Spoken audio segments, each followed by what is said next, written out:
विद्यार्थी मित्रांनो, आज आपण बघा आपलं मॅथ फर्स्टचं पहिलं चॅप्टर बघणार आहे.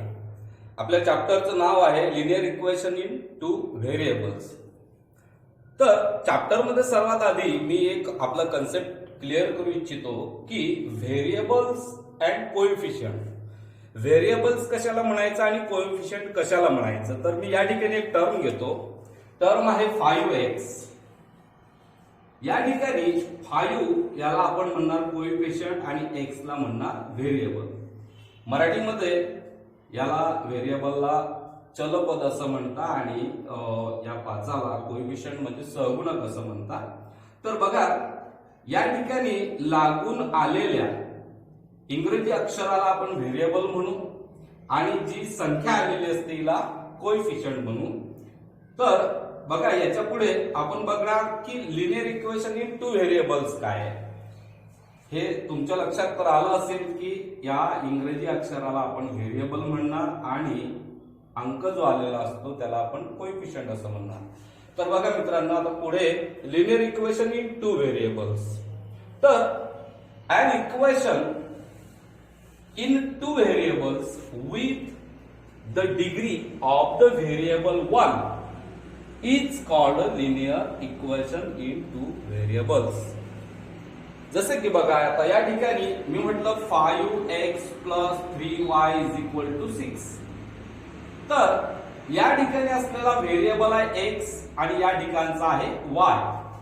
तर या x चा डिग्री जी आहे, x ची डिग्री जी आहे ती आहे 1 आणि या y ची डिग्री सुद्धा किती आहे 1. तर या कारणानं या इक्वेशनला आपण लिनियर इक्वेशन म्हणू शकतो. आता याच्या पुढचा मुद्दा जर म्हटला तर जनरल फॉर्म. आता जनरल फॉर्म कसा असणार बघा. तर या ठिकाणी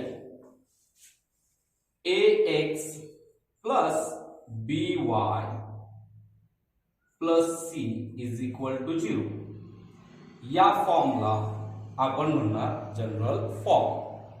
तर जनरल फॉर्म मध्ये काय आहे तर हा a b आणि c ही रियल नंबर्स असतील म्हणजे काही संख्या असतील. तर अशा पद्धतीने ax plus by plus c is equal to 0 हा झाला जनरल फॉर्म आणि यामध्ये a b c are real numbers आणि या ठिकाणी a आणि b ही टर्म 0 नसते, ती 0 नसायला हवी. तर अशा पद्धतीचं जे आहे हे लिनियर इक्वेशन झालं. तर बघा आता लिनियर इक्वेशन ओळखण्यासाठी दोन महत्वाच्या गोष्टी कोणत्या. तर लिनियर इक्वेशन ओळखण्यासाठी पहिली महत्वाची गोष्ट की त्यांचा घातांक जो आहे डिग्री जी आहे ही 1 असायला हवी. दुसरी महत्वाची गोष्ट की a b c are real numbers आणि त्यामध्ये a not equal 0 and b not equal 0. या ठिकाणी a ही संख्या 0 नसावी, b ही संख्या सुद्धा 0 नसावी. कारण की जर a 0 असली तर या ठिकाणी ही टर्म काय होणार 0 होणार आणि ती लिनियर इक्वेशन असणार नाही. तर मित्रांनो या ठिकाणी बघा काही एक्झाम्पल आहे. या ठिकाणी मी तुम्हाला ते सांगू इच्छितो की 4m plus 3n 4m plus 3n is equal to 12. आता हे लिनियर इक्वेशन आहे किंवा नाही हे आपल्याला बघायचं आहे. तर बघा या ठिकाणी आपल्या अटी ज्या आहेत त्या काय होत्या तर या ठिकाणी याचा घातांक म्हणजे याची डिग्री जी आहे ती 1 असायला हवी. तर ती आहे. याची डिग्री पण 1 आहे, याची डिग्री पण 1 आहे.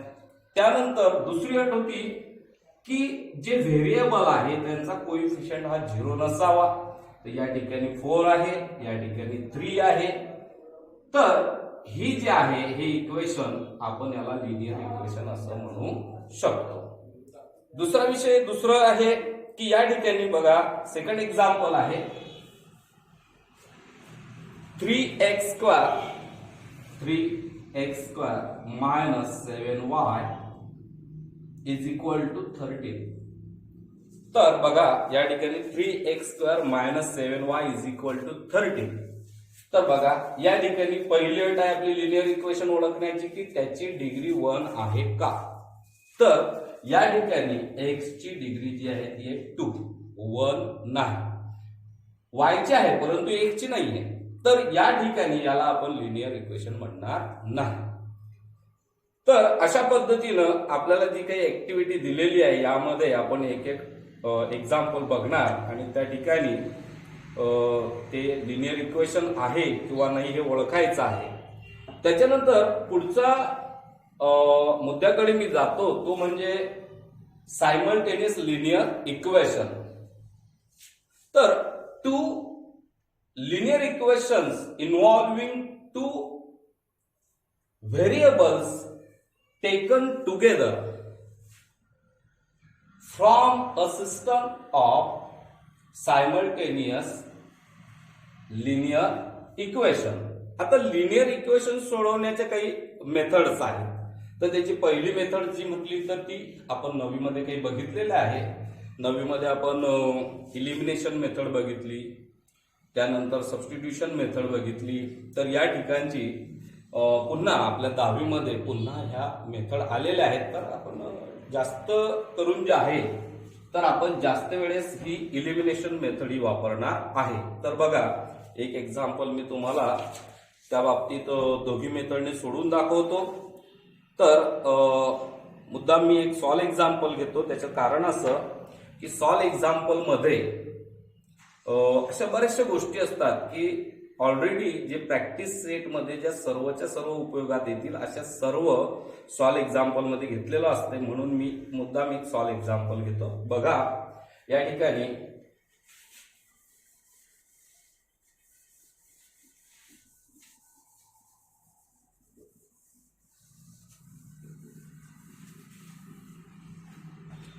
पहिलं एक्झाम्पल आहे 5x minus 3y is equal to 8, 3x plus y is equal to 2. तर बघा या ठिकाणी अशा पद्धतीचा आपण एक्झाम्पल 9वी मध्ये बघितलेला आहे आणि त्याचे स्टेप तुमच्या लक्षात असतीलच. तरी मी पुन्हा सांगतो की याच्या स्टेप काय असतात. बघा सर्वात आधी आपण या इक्वेशनला क्रमांक देणार. तर पहिला क्रमांक आहे 5x minus 3y is equal to 8. याला आपण पहिल्या क्रमांकाचं इक्वेशन देणार. त्याच्यानंतर 3x plus y is equal to 2. याला सेकंड नंबर देणार.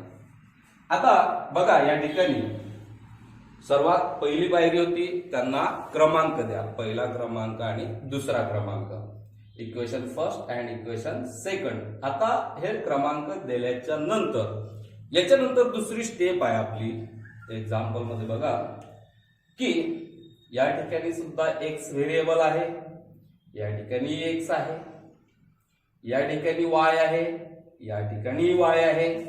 परंतु यांचे जे कोएफिशियंट आहे हे वेगवेगळे आहे. याचा 5 आहे, याचा 3 आहे, याचा 3 आहे, याचा नसला म्हणजे या ठिकाणी 1 असतो. तर या ठिकाणी नसल्या कारणाने या ठिकाणी काय आहे 1 आहे. तर बघा आता या ठिकाणी हा 1 आहे. तर आता आपल्याला या ठिकाणी कोणतं तरी एक व्हेरिएबल घेऊन त्याचा जो कोएफिशियंट आहे याला सारखा करावा लागेल. तर सारखा कोणता करायचा, तर जवळपास आपल्याला जर जे सोपं वाटतं ते करायचं. आपण एक्सचा पण करू शकतो आणि वायचा पण करू शकतो, कोणताही करू शकतो. पण आपल्याला इझी काय जाणार, तर इझी जाणार वायचा जो आहे वायचा कोएफिशियंट आपल्याला सारखा करणं सोपा जाणार. बघा कारण कसं, कारण की या ठिकाणी 1 आहे, याचा जर 3 करायचा म्हटला, कारण की याचा 3 आहे, याचा आपल्याला 3 करायचा आहे. तर या ठिकाणी 3 आहे, या ठिकाणी 1 आहे. जर आपण सेकंड इक्वेशनला जर 3 ने मल्टिप्लाय करतो आहे तर या ठिकाणी वाय टर्म कशी, वाय व्हेरिएबल असलेली टर्म कशी असणार, सारखी असणार. तर बघा आपण इक्वेशन 2 ला आपण 3 न मल्टिप्लाय करणार. तर बघा, multiplying both side by 3, multiplying equation 2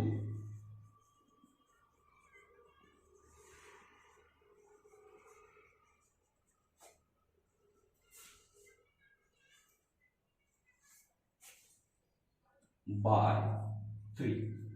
तर बघा, आपण तिसऱ्या आपल्या 3 ने सेकंड इक्वेशनला आपण मल्टिप्लाय करणार आहे. बघा कशा पद्धतीनं. तर आता 3 न मल्टिप्लाय करताना फक्त y ला मल्टिप्लाय करून चालणार नाही, कारण की या पूर्ण इक्वेशनला आपल्याला 3 न मल्टिप्लाय करावं लागेल. बघा कसं, याला आपण 3 न मल्टिप्लाय केलं, 3 3 जा 9x प्लस 3 1 जा 3y, 3 2 जा 6. याला आपण इक्वेशन थर्ड देणार. आता बघा, पहिलं इक्वेशन, दुसरं इक्वेशन आणि तिसरं इक्वेशन. आता या पहिल्या, दुसऱ्या, तिसऱ्यामध्ये बघा कोणत्या दोन इक्वेशन मध्ये y ची टर्म सारखी आहे. तर बघा या ठिकाणी पहिलं आणि तिसऱ्या इक्वेशन मध्ये 3y आणि या ठिकाणी सुद्धा झाला 3y. आता दोघी ठिकाणी सारखा झाला. आता सारखा झाल्याच्या नंतर काय करायचं बघा, तर आपण आता त्याची साइन बघणार, चिन्ह बघणार. तर याचं साइन आहे मायनस आणि याचं साइन आहे प्लस. तर या ठिकाणी ज्या वेळेस साइन हे वेगवेगळं असणार, दोघांचं साइन जर वेगवेगळं असेल तर आपण त्या इक्वेशन म्हणजे फर्स्ट इक्वेशन अँड थर्ड इक्वेशनची ऍडिशन करणार. बघा कसं, इक्वेशन 1 प्लस इक्वेशन 3, पहिल्या आणि तिसऱ्या इक्वेशनचे आपण ऍडिशन करणार. बघा कशा पद्धतीनं. तर 5x minus 3y is equal to 8 plus 9x plus 3y is equal to 6. तर याचे ऍडिशन आपण करणार आहे. तर बघा या ठिकाणी हा ऍडिशन मध्ये याचं साइन मायनस आहे, याचं साइन प्लस आहे. तर हा 3y हा काय होणार, कॅन्सल होणार. 3y कॅन्सल झाला. आता या ठिकाणी या दोघांचं साइन सेम आहे, दोघांचं चिन्ह सारखं आहे. सारखं चिन्ह असल्या कारणाने आपण त्यांची काय करणार, बेरीज करणार. 9 म्हणजे 9 प्लस 5 14x. पॉझिटिव्ह की निगेटिव्ह, तर पॉझिटिव्ह असेल, कारण की याला सुद्धा प्लस साइन आहे, याला सुद्धा प्लस साइन आहे आणि ऍडिशन आहे. त्या कारणानं दोघांना पॉझिटिव्ह साइन आहे, प्लसचं साइन आहे. पॉझिटिव्ह साइन असल्या कारणानं आपण त्यांची ऍडिशन करून त्या ठिकाणी आपण लिहिणार 14x आणि पॉझिटिव्ह साइन शक्यतोवर आपण देत नाही. तर त्या ठिकाणी याला 14x 8 प्लस 6 14. तर या ठिकाणी 14x इज इक्वल टू 14 आलाय. तर हा इकडे मल्टिप्लाय आहे, तिकडे काय होईल, डिवाइड. म्हणजे therefore x is equal to 14 upon 14. Therefore x is equal to 1. x is equal to 1. आता ही x इज इक्वल टू 1 ही व्हॅल्यू जी आहे आपण फर्स्ट, सेकंड, थर्ड कोणत्याही इक्वेशन मध्ये पुट करू शकतो, सबस्टिट्यूट करू शकतो. परंतु आपल्याला जे इझी वाटेल, जे सोडवायला सोपं जाईल, अशा इक्वेशन मध्ये आपण x इज इक्वल टू 1 ही व्हॅल्यू सबस्टिट्यूट करणार आहे. तर आपल्याला इझी कोणते इक्वेशन वाटतं की जे सोडवायला सोपं जाईल, फर्स्ट, सेकंड की थर्ड. तर या ठिकाणी y ची व्हॅल्यू काढणं सहज सोपं जाईल, म्हणून x इज इक्वल टू 1 ही व्हॅल्यू आपण इक्वेशन 2 मध्ये सबस्टिट्यूट करणार आहे. तर substituting this value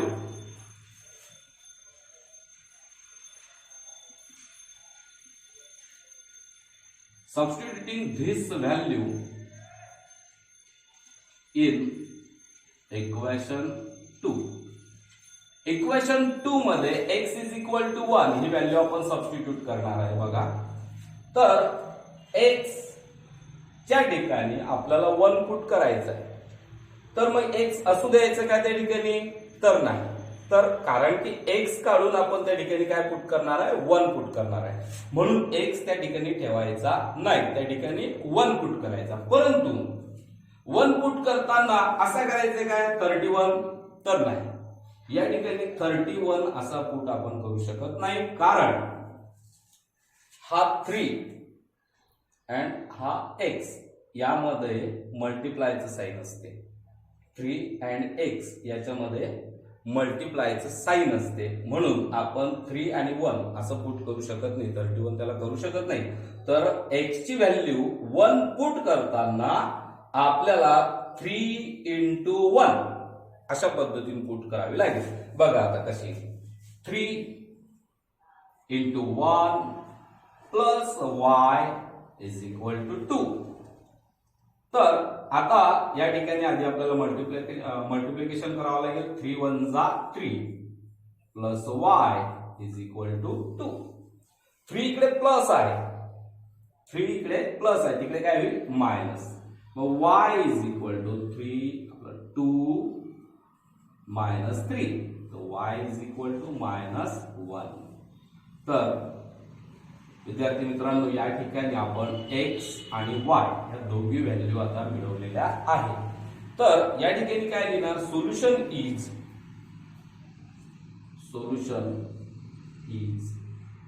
x is equal to 1 and y is equal to -1.